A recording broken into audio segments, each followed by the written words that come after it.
Hey, I'd like to welcome you to another episode of Mission Matters. My name is Adam Torres, and if you'd like to apply to be a guest, just head on over to missionmatters.com and click on Be Our Guest to Apply. All right, so today is a very special episode. This episode, I don't know, it's probably going on 2 years in the making. So I have Scott Haig on the line. He is president over at Arabica Coffee House. First off, Scott, back from travels. I know you're heading back out. I just want to say welcome to the show. Finally, I got you on. Thank you. It's a pleasure to be here. I'm very happy, and thank you. Thank you. So, Scott, we got a whole lot to cover today. So we're going to talk about, of course, Arabica Coffee House. We're going to talk about the new branding, the new product. We're going to talk about expansion of Arabica. I mean, it's going crazy, and I'm so excited to be a part of your journey and to work on this with you. So we got a lot to cover, but we'll get this episode started the way that we start them all, with what we like to call our Mission Matters Minute. So, Scott, at Mission Matters, our goal and our aim is to amplify stories for entrepreneurs, executives, and experts. That's what we do. Scott, what mission matters to you? Well, at Arabica Coffee House, our mission is really to try to make everybody feel at home and comfortable in our settings. We feel that our coffee is up and above, I would say, 95% of our competitors in the country and around the world. We roast each bean separately, and then if it's a blend, we combine them after. So all the properties are correct in all of our products and our beans. We really do cater to our customers.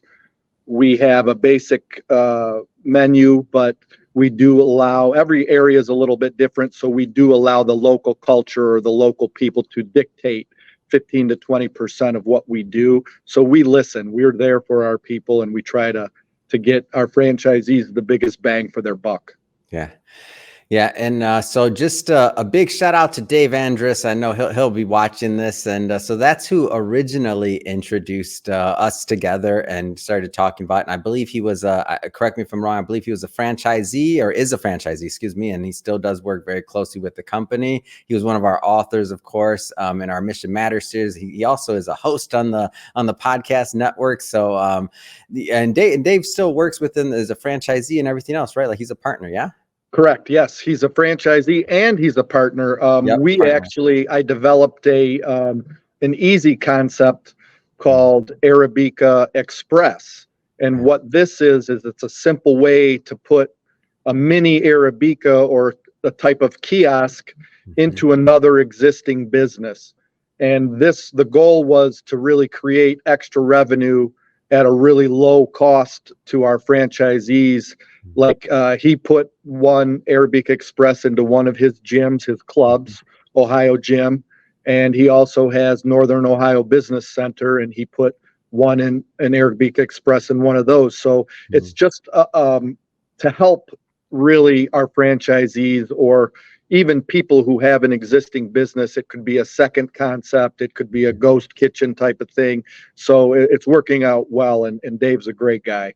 Yeah.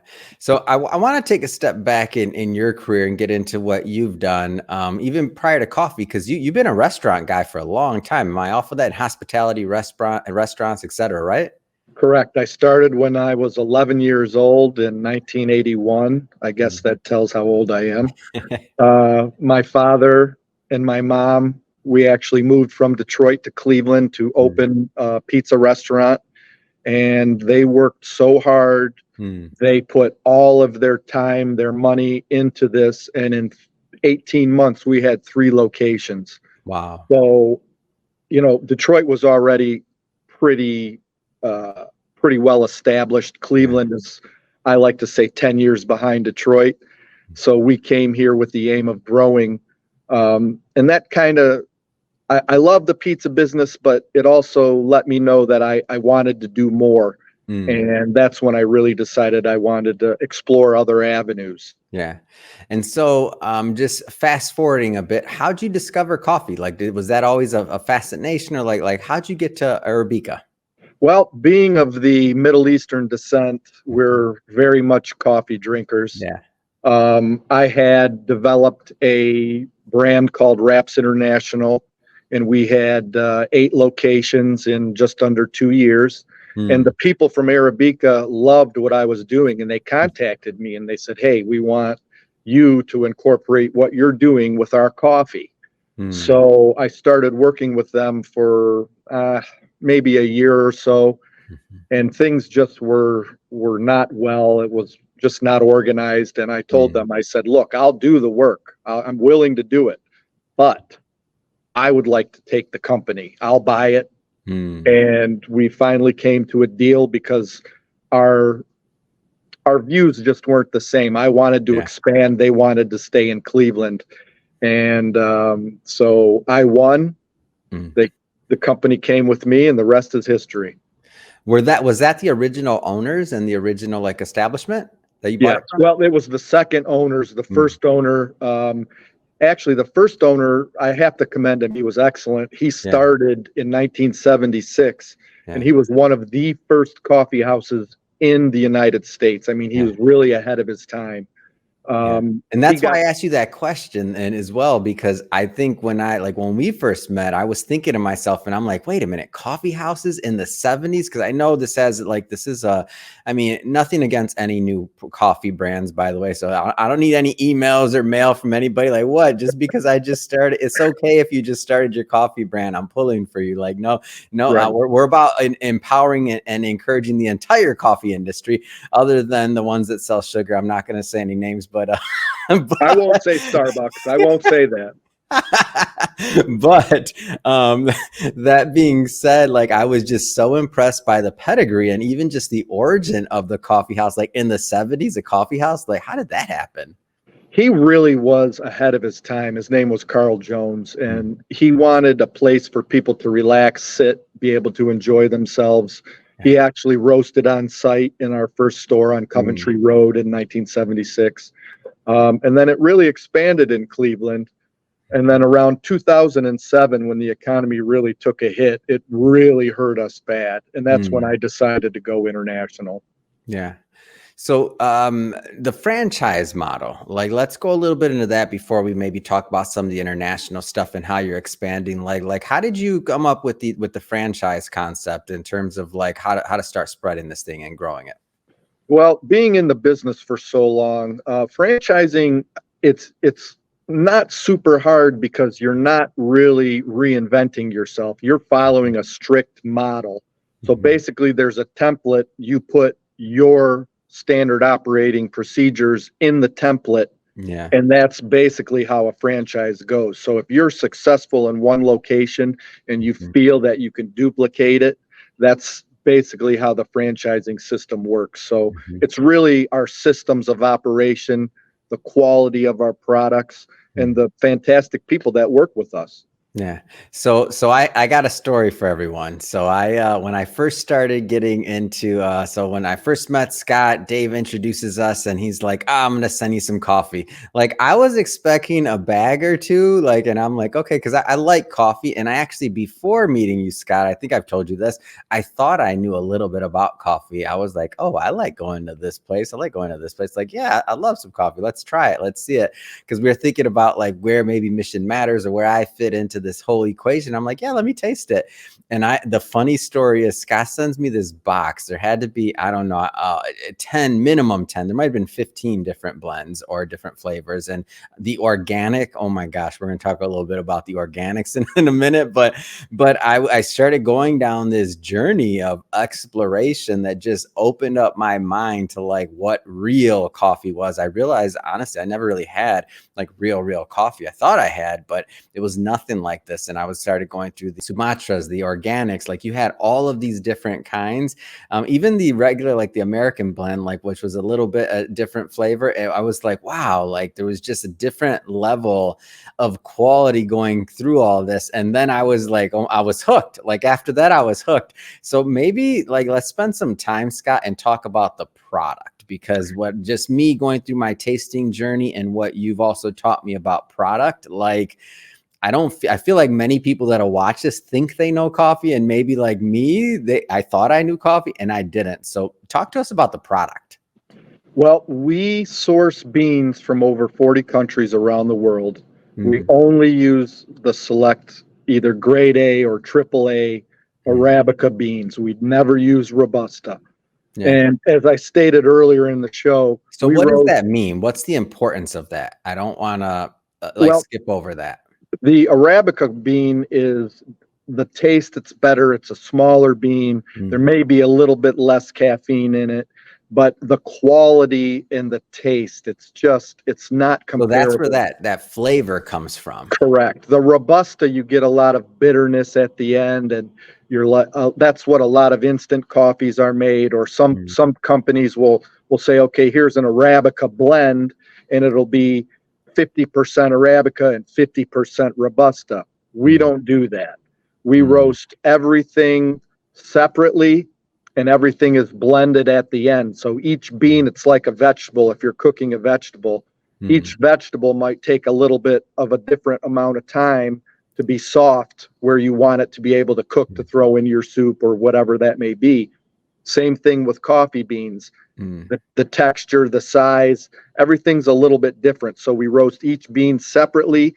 We blend at the end. Arabica, we have, I believe, 12 or 13. Juxtapose that real quick, just to juxtapose that. So that's, I'm guessing, a little bit more of a difficult process, takes a little bit more time and normally, like if you're cutting corners, you wouldn't do these things, right? Correct. The big monster roaster, again, I won't mention their name, but they throw all their beans in at once and they roast them dark. And that's the way that you pretty much hide the flavor of the coffee. If you're roasting it to a full city roast, which means it's pretty done, you hide a lot of the flaws in the beans, where we're totally opposite. We're more of a boutique roaster or roastery, but we're not, because we can service everybody. Yeah. And you're roasting quite a bit a year, right? Like it's correct. Yeah. Correct. We're several hundred tons a year. So it's not, when you say boutique and you're like several hundred tons, I'm like boutique in coffee is different. I know. Yeah. The way that we roast, it's more of a specialized roasting company. Yeah. Yeah. So continue the story. I just didn't want to skip over that, because those nuances come up in the flavor and the palate and everything else. So these aren't like, it's not a common thing. That's why whenever I'm telling anybody about the product or otherwise, I'm like, no, you got to try this. Like, you got to try this, because most of the time you're not going to have access to that. And it's right. So go ahead, continue on the product. Our statement, our motto is the proof is in the cup. When somebody says, how is this? I give them a cup. Please taste it. You tell me. When we go up against the big guys, we win 9 out of 10, 10 out of 10 challenges. Yeah. Not a problem. Somebody who's a lifelong Starbucks or Dunkin' drinker, they might like that. And that's okay. There's no problem. Our product is superior. We also try to sell a little bit below market so we can hit as many people as we can. But quality is job one. Yeah. I mean, that's really our motto also. And so part of this was me kind of exploring the process too, because I found it super unique that as you start expanding like internationally and start doing this, that your product is not only like standing up and superior in the United States, but you're even being called to, other countries. And I'm like, especially some of the countries that you mentioned to me, which you can definitely talk about here. I was thinking, wait a minute, they're coming to us for coffee for like what? Some of these are some pretty old cultures, right? Right. I was just in Saudi 2 weeks ago, and for example, I would think that they have their flavor for everything, like they're set in stone on the way they do things, super old culture. And then you tell me, hey, we're expanding over this. I'm like, really? Like, how'd that happen? So the product, like, you can't do that without the product. Right. The younger generation there, it's like 80% of the population now, and their coffee is just booming in the Middle East. Yeah. Yes, tradition, old time companies, things like that, they're all there. Yeah. I had some Saudi coffee, Saudi cafe coffee, not the traditional Arabic coffee. And I'm telling you, it was probably 80% Robusta, and I couldn't even drink it. And I'm spoiled to say that, not just ours, but Arabica coffee itself, it's just head and shoulders above the rest. Yeah. So talk to me about some of this international expansion, like the countries you're working in, like the calls you're getting. And for context, for everybody that's watched this, every time I talk to Scott, I'm like, where are you at? How? What time zone? He's always somewhere else. So I'm like, so talk to me about this expansion and just plans. Well, we're blessed this year, especially. It's been really good. I just went on a 4-country trip to Kuwait, Egypt, Turkey, and 2 cities in Saudi. We're opening in all those countries. I'm going to Pakistan next, Bangladesh, Thailand. We have a lot going. I mean, really, we've been blessed. And it's about the product, our fairness, our openness with the people. And let's face it, at the end of the day, American companies are still respected around the world. And that's something that we're hanging our hat on. Yeah, it's great. It's a great story.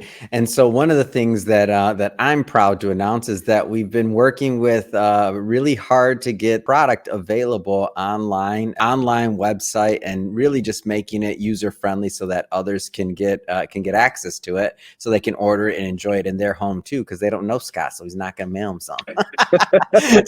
so Arabica 1976. So we're doing it. We're in the middle of a soft launch right now.com, and now we're going to be accepting online orders. So I'm super pumped and super excited about this. And really, just this next, again, this is a soft launch, and we're going to start bringing this into more of Mission Matters marketing. So you're going to hear a whole lot more about this product and about the partnership. And this is just really, I think this is your first time on the show, right, Scott? Yeah. First time. Yes. Yeah. So we have a bunch of media marketing, and even outside of like our partnership, and I've told you this before, Scott, like even outside of what we're doing, and this coffee, and obviously we're promoting it, but even outside of that, I'm just so interested at the other entrepreneurs that are opening up new Arabica locations and express locations and other things, because ultimately, because you've gone the franchise model, like you're providing a lot of opportunities for others that want to be in the coffee space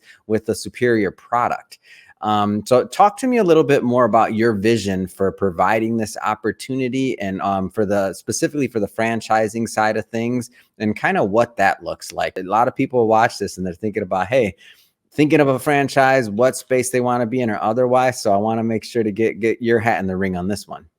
Well, the one thing I would say that separates us is basically everything's run through me and my team, and we're not a team of 100 people. We have 10 quality people that we sit down, or we're on Zoom, we make our decisions, and we move.